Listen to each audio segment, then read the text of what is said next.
Hello guys, welcome back to my YouTube channel. मैं हूं सुनील और आप देख रहे हैं अपना यूट्यूब चैनल सौ ऑटो पार्ट्स। तो आज की इस वीडियो के अंदर हम बात करने वाले हैं, अगर आपके पास में भी कोई भी बाइक है जिसके अंदर आप जैसे भी आप बाइक को ऑफ रोडिंग करते हैं या आप बाइक का जो आगे का ब्रेक यूज़ करते हैं, तो बाइक के हैंडल के अंदर एक छोटी सी खटखट की आवाज़ आती है। कभी कभार क्या है, वो थोड़ी आवाज़ ज़्यादा आती है और कभी कम आती है। आप जैसे भी हाईवे पे ऊपर ब्रेक लगाते हैं तो भी जैसे ये जो अगले वाला डैशबोर्ड वाला हिस्सा है वो थोड़ा बहुत आगे या पीछे होता है, इस प्रकार से प्रॉब्लम आ रही है। तो आज की इस वीडियो के अंदर वही प्रॉब्लम मैं निकालने वाला हूँ। तो चलिए करते हैं वीडियो को शुरू। वीडियो चला गया लाइक कर दे और चैनल पे नए तो सब्सक्राइब जरूर कर देना। सब्सक्राइब जरूर कर देना क्योंकि छोटी छोटी टिप्स मैं आपको हर रोज़ वीडियो के अंदर दिखाता हूँ, इसलिए चैनल को सब्सक्राइब कर देना। तो चलिए करते हैं शुरू। तो वो प्रॉब्लम किस लिए आती है और किस जगह से आती है और क्या उसके अंदर प्रॉब्लम हो सकती है वो दिखाने वाले। तो ये जो बाइक है ये अभी तक मात्र लगभग 12-13 हज़ार बाइक चली है। अब इसके अंदर थोड़ी बहुत आवाज़ आ रही है, ये मेरी खुद की बाइक है, दूसरी कोई नहीं है। तो इसके अंदर थोड़ी बहुत आवाज़ आ रही है, तो मैंने सोचा कि आपको एक छोटी सी हेल्प हो जाएगी। इसके अंदर कोई मैकेनिक की ज़रूरत नहीं है, आप घर बैठे भी इसकी जो आवाज़ है वो सही कर सकते हैं। वो ये आवाज़ क्यों आती है, तो मेन क्या प्रॉब्लम होती है। अब आप बाइक का ये जो हिस्सा देख रहे हो, ये आगे का हिस्सा है, ये शॉकर टी लगी हुई है और ये चेसी है। अब चेसी और शॉकर टी को जोड़ने के लिए, उसको फ्री प्ले रखने के लिए इसके दोनों साइड में बेरिंग होते हैं। एक नीचे की साइड में होता है, एक ऊपर की साइड में। तो क्या होता है कि बाइक आपके लगभग 10 से 20 हज़ार चल जाती है तो थोड़ी बहुत उसके अंदर लूजपन हो जाती है और इसका जो ग्रीसिंग होता है वो भी सूख जाता है और इसीलिए इसके अंदर प्ले हो जाती है। अब इसको किस प्रकार से सही करते हैं वही टिप्स बताएंगे। और आप क्या करते हो, जैसे कि अब आपके पास में बाइक काफ़ी पुरानी है, लगभग 4-5 साल की है, तो उसके अंदर जैसे कि आपने 2-3 बार हैंडल को टाइट भी करवा दिया, फिर भी आवाज़ आ रही है, तो आपको कोई भी टाइट कराने की ज़रूरत नहीं है। आप इसका सीधा कॉन्सेप्ट चेंज कर दोगे तो ही प्रॉब्लम निकलने वाली, नहीं तो नहीं निकलेगी। अब इसको कितना टाइट करना वही मैं डिटेल दिखाऊंगा। इसको आप किस प्रकार से चेक कर सकते हैं कि आपके कॉन्सेप्ट की ये आवाज़ है या दूसरी आवाज़। कभी कभार क्या होता है, ये जो ऊपर के शॉकर के आपको 12 नंबर के नट दिख रहे हैं, ये वाले या ये जो टी के जिसके अंदर शॉकर फिटिंग है उसके अंदर नट लगे ये भी लूज होते तो भी आपके बाइक के अंदर हैंडल के अंदर खटखट की आवाज़ आती है। ये तो कम चांस रहता है, ज़्यादातर चांस यही रहता है। तो इसको किस प्रकार चेक करते हैं वो दिखाते हैं। तो आपको क्या करना है, आपको बाइक को सबसे पहले मैन स्टैंड कर देना। अब इसके बाद में ये जो आप इस प्रकार से सेट करना है और ये जो शॉकर बॉटम दिख रही है इसको आप इस जगह से दोनों हाथों से पकड़ना है, एक इस हाथ से यहाँ पे और एक इस यहाँ पे। फिर आपको क्या करना है, टायर को जो बाइक का मैन स्टैंड लगाने के बाद में टायर को फ्री कर देना ऊपर की साइड में। फिर इस दोनों इस प्रकार से आप इसको अप एंड डाउन करोगे तब आपके बाइक के अंदर छोटी बहुत आपको फील होगी कि यहाँ प्ले है इसके अंदर। अब इसको किस प्रकार चेक करोगे, अब कभी कभार क्या होता है, ये जो सेंटर स्टेट है पुरानी हो जाने के बाद में इसकी जो सेंटर पिन होती है ये भी लूज होती है, तो आपको सेंटर स्टैंड के अंदर भी प्ले होती है वो भी फील होगी।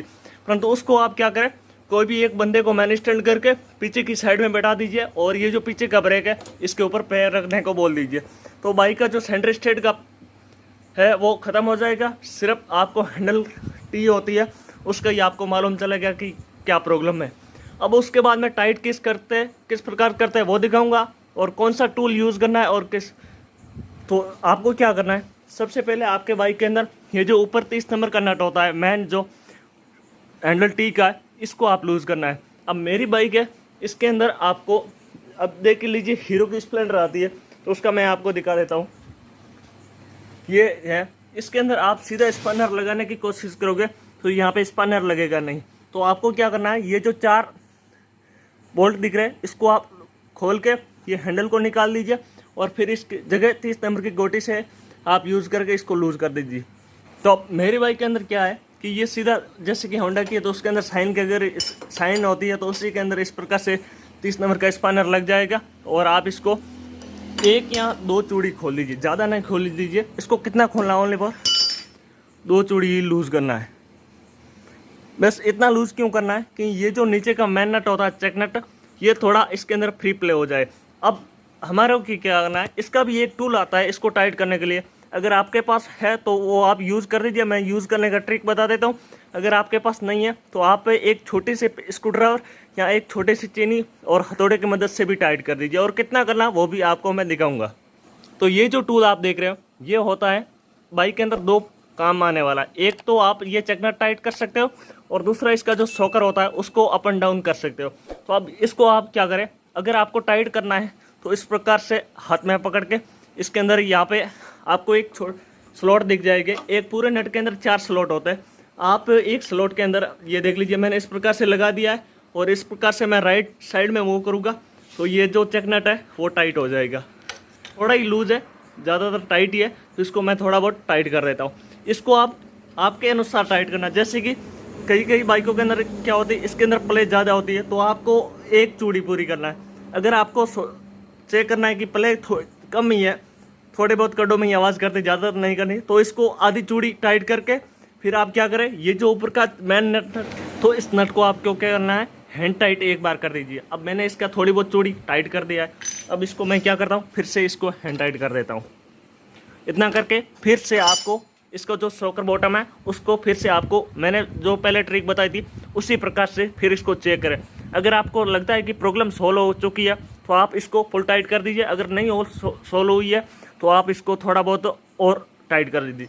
अब कभी कभार क्या होता है, इसको हम जैसे ही टाइट करते हैं वहाँ पे तो सेटिंग हो चुकी है, जैसे कि अब फ्री प्ले नहीं है, बिल्कुल सही है, पर कभी कभार हम क्या करते हैं, इसका मेन स्टैंड आगे का पहिया ऊपर करके इस हैंडल को इस प्रकार राइट लेफ्ट करते हैं तो क्या होता है कि यहाँ इस एक जगह हैंडल आके अटक जाता है और फिर हम छोड़ते हैं तो वो अपने आप उसी पोजीशन में नहीं जाता जिससे लेफ्ट साइड कोई भी पोजीशन में जा सके, वहाँ पे अटकता है। तो उस पोजीशन में आपको क्या है कि आपका जो बेरिंग है उसके अंदर ग्रीसिंग बिल्कुल भी नहीं है। तो आप क्या करें, मैकेनिक से 100 रुपीज़ लगभग लेबर होगा, 100 से 150 तक, तो उसके आप इसके अंदर ग्रीसिंग करवा दीजिए, आपका ये प्रॉब्लम सही हो सकता है। अगर आप क्या करते हैं, ये टाइट कर दीजिए और उसके बाद में अगर ज़्यादा आपको प्रॉब्लम दिख रही है तो फिर लूज करके चेक करिए।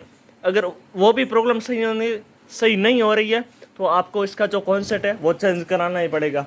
तो आज की इस वीडियो के अंदर ये बस इतनी नॉलेज थी, तो आपको मैंने सोचा कि बता दूं तो आपको भी हेल्प हो सकती है इस प्रकार से, क्योंकि मेरे पास में बाइक आती है जो 100% में से 90% ये प्रॉब्लम होती है। जब सर्विस के अंदर आती है मैं चेक करता हूँ तो 90% बाइकों के अंदर इस प्रकार से प्रॉब्लम आती है, जो कि बाइक 15,000 किलोमीटर से ऊपर चली हुई होती है उसी के अंदर। तो थोड़ी बहुत इस वीडियो के अंदर आपको जानकारी मिली है तो वीडियो को लाइक कर दे और चैनल पर नए तो सब्सक्राइब जरूर कर देना। मिलते हैं किसी नए टॉपिक के साथ अगले वीडियो के अंदर, जब तक के लिए जय हिंद।